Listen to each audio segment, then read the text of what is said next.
Well, I'm sure you're paying attention to the cartel wars that are going on right now. Yeah, it would be so much better if Americans did not like cocaine.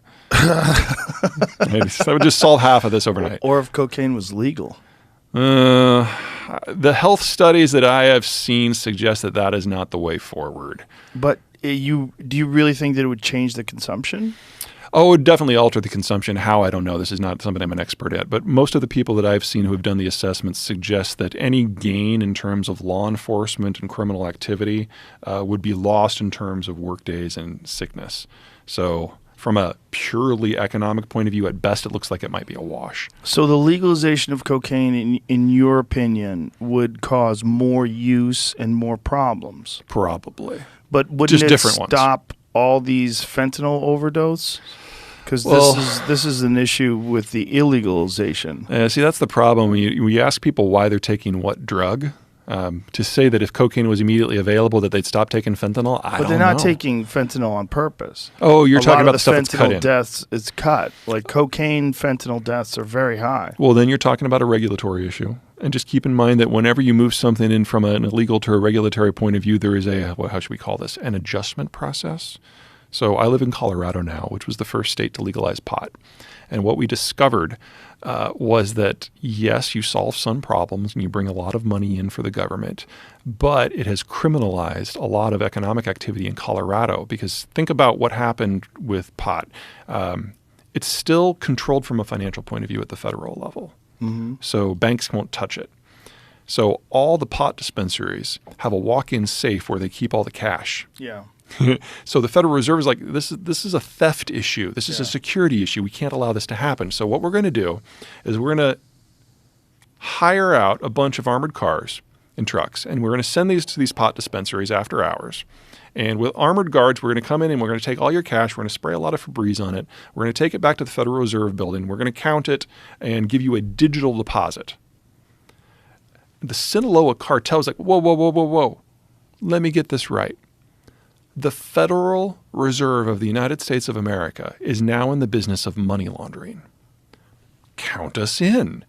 And so now they are laundering their money through the pot industry of Colorado. And it's generated just a different problem.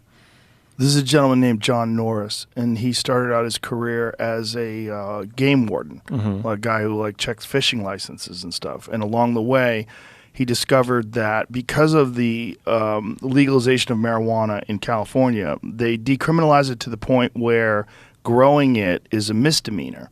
And so people are growing it on federal land, on state land. Mm-hmm. And so these state forests and federal forests in California are filled with cartels that are growing marijuana. So he had to form a tactical unit to combat these cartels. So they're wearing tactical gear, and this guy was a game warden, and now they've got Belgian Malinois and fucking machine guns, and they're going in there and they're fighting off cartels. And he wrote this book called Hidden Wars. It's fucking crazy. Yeah, there's rarely a silver bullet, unfortunately.